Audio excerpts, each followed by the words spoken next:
और बर्जिंग स्टॉक्स में आज बहुत ज़्यादा बड़ा एक्शन है अलग अलग स्टॉक्स में। सबसे पहला नाम तो आता है वो स्टॉक्स जहां पर अर्निंग्स है और अर्निंग्स का इम्पैक्ट है। पहला नाम आज के लिए है डिक्सन टेक। 13% ये स्टॉक नीचे है क्योंकि अर्निंग्स के लिहाज से अगर आप देखेंगे तो वाई अर्निंग तो अच्छी थी, लेकिन क्यू और क्यू अर्निंग वीक थी और सबसे बड़ी बात कि स्टॉक के मल्टीपल भी महंगे साइड पे थे। अरुण सर, डिक्सन टेक करना क्या चाहिए यहाँ पे? अगर सुमित जी, इसमें काफी डेरिवेटिव पोजीशन आपकी है और हो सकता है जो लग रहा है डेटा आज बना है ये स्टॉक बैन में भी आ सकता है। आज नहीं तो कल इसके चांसेस भी लग रहे हैं जो डेटा अवेलेबल है। और वैसे भी आपने सही कहा, रिजल्ट और एक्सपेक्टेशन से थोड़े ढीले आए हैं और हो सकता है स्टॉक आपको 14,800 14,700 तक भी जाता हुआ नजर है। वैसे लॉन्ग टर्म स्टोरी इंटैक्ट है सुमित जी, कोई दिक्कत नहीं है, पर मल्टीपल्स यूजुअली आपको जब भी रिजल्ट खराब आते हैं तो थोड़े नीचे जाते हुए नजर आते हैं, तो इसीलिए वीकनेस है। फ्रेश खरीदारी अगर करनी है तो 14,800 14,600 इसी के बीच में मिलती है, तो वहां पे एड ऑन जरूर करें। एफ एंड ओ की पोजीशन है तो क्लियरली आपके स्टॉप लॉसेस ट्रिगर हो चुके हैं। 14% आदमी स्टॉक डाउन है, तो एफ एंड ओ में तो कोई पोजीशन बनाने की राय नहीं है। पर सुमित जी, 14,800 या 14,600 के आसपास मिलता है तो वहां पे एड ऑन जरूर करना चाहिए। तो 14,800 14,600 के इर्द गिर्द कहीं मिले तो आप वहां पर एक बार को एंट्री कर सकते हैं। लेकिन आज बड़ा एक्सीडेंट डिक्सन टेक था। एमसीएक्स दूसरा नाम है, नंबर्स आए हैं। हालांकि आप वाई वाई देखेंगे तो घाटे से मुनाफे में आपको दिखाई पड़ेगा, लेकिन क्यू ऑन क्यू बेसिस पर नंबर शायद बाजार को पसंद नहीं आए, इसीलिए आज एक 7-8% का ड्रॉप एमसीएक्स में देखने को मिल रहा है। आप कैसे राय रखते हो इसके अंदर? ये भी एक तरफा चला था अरुण सर, तो अब थोड़ा सा हल्का हो रहा है, करना क्या चाहिए इसमें भी? अगर Sumit ji long term view है तो क्लियरली मेरी राय बुलिश है, कोई दिक्कत नहीं है। लॉन्ग टर्म में एक्सचेंजेस पूरे काफी अच्छा करेंगे, तो लॉन्ग टर्म में तो कोई दिक्कत नहीं है, होल्ड करके चले। पर शॉर्ट टर्म में अगर किसी ने रिजल्ट्स प्ले के लिए लिया है तो 5400 के आसपास बड़ा सपोर्ट है, जो कि इसका लो जो बना था आप कह सकते हैं 13 जनवरी को 5400 के आसपास बना था। तो 5400 का एक स्टॉप लॉस जरूर लगाना चाहिए, क्योंकि स्टॉक में थोड़ी रिकवरी है। अगर मार्केट अगर यहाँ से भी 100 पॉइंट रिकवर होता है तो हो सकता है स्टॉक में और थोड़ा उछाल देखने को मिले।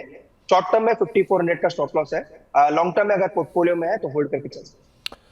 तो शॉर्ट टर्म में थोड़ी सी वीकनेस है, लॉन्ग टर्म के लिए अगर आप लेकर बैठे हो तो एक बार को आप फिर भी होल्ड कर सकते हो। एक बार ही लेकर आइए ओबरॉय रियल्टी। यहाँ पर भी नंबर्स आए हैं और नंबर्स का एक बड़ा इंपैक्ट आता हुआ दिखाई पड़ा है। इस तिमाही के अंदर जो मुनाफा है वैसे तो वाई वाई बेसिस पे आपको अच्छा ही दिखाई पड़ेगा, 360 करोड़ रुपए के ऐसे बढ़ के 618 करोड़ रुपए आया है, लेकिन मार्जिन साइड पे थोड़ा सा प्रेशर है क्यू ऑन क्यू बेसिस पे। आप कैसे रीड कर रहे हो इस पे ओबरॉय रियल्टी को? अगर सुमित जी, इसकी रैली जो शुरू हुई थी वो 1800 के आसपास से शुरू हुई थी, स्टॉक 2300 तक जाके आया, वापस अब स्टॉक 1800 के आसपास आ चुका है। वैसे स्टॉक अच्छा है, ऑलरेडी मैंने कहा गोदरेज प्रॉपर्टी के अलावा अगर कोई दूसरा स्टॉक लेना है तो गोदरेज ओबरॉय रॉयल्टी को जरूर ट्रैक करना चाहिए। टेक्निकली सुमित जी वीक है, ये भी स्टॉक एफ एंड ओ में है तो उसका भी एक बड़ा रिएक्शन देखने को मिल रहा है। तो अगर एक्यूमुलेशन करना है तो 1800 के नीचे मिलता है तो वो एक अच्छे जोन्स रहेंगे।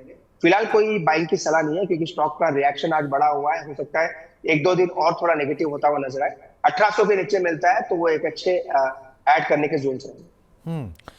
एक बारी वोडाफोन आइडिया लेकर आइए। कल का एक स्टार परफॉर्मर और आज एक बड़ा एक्सीडेंट, करीब 4-5% के आसपास का ड्रॉप देखने को मिल रहा है, क्योंकि कल वो कंफर्मेशन कंपनी तरफ से क्लैरिफिकेशन आ गया कि उनको जो राहत की बातचीत है अब तक कोई जानकारी नहीं मिली है, 5% नीचे है।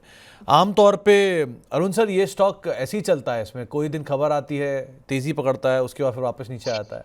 आप कैसे रीड करो इसे? अगेन सुमित जी, सेम वही रहा है जो पिछली बार भी कहा था, आइडिया को नेगेटिव लिस्ट में डाल रखा है। इसमें कोई बाय सेल की सलाह तो नहीं है, पर काफी क्वेरीज आते हैं, जैसा कि आपने सही कहा ये काफी ट्रेडर फ्रेंडली स्टॉक है, काफी लोग इस पे बुलिश भी है। मेरी कोई ऐसी दिक्कत नहीं कि स्टॉक को यहाँ से अच्छा करेगा बुरा करेगा, पर स्टॉक में चूंकि पोजिशन काफी ज्यादा रहती है तो यूजुअली ट्रेडिंग की राय नहीं है। पर एक चीज माननी होगी सुमित जी, टेक्निकली थोड़ा बुलिश हुआ है स्टॉक, नो डाउट 8.5 रुपए के ऊपर एक ब्रेकआउट भी देखने को जरूर मिला है, तो उस चीज का जरूर ध्यान रखें।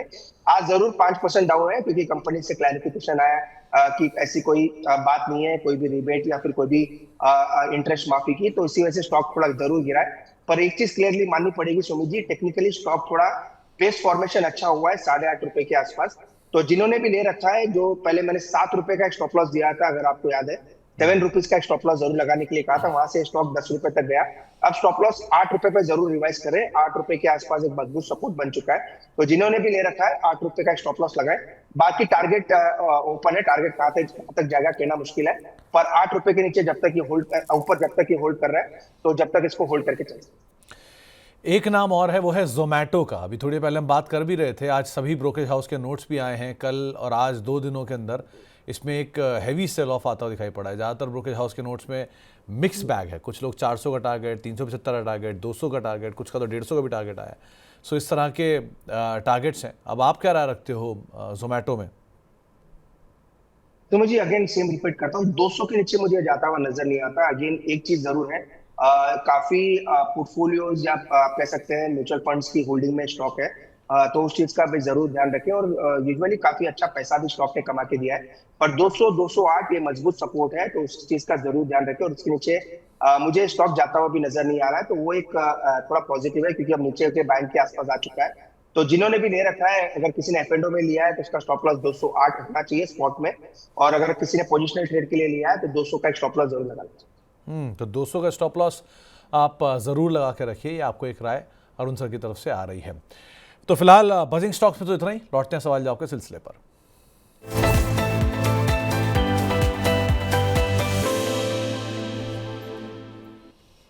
तो कुछ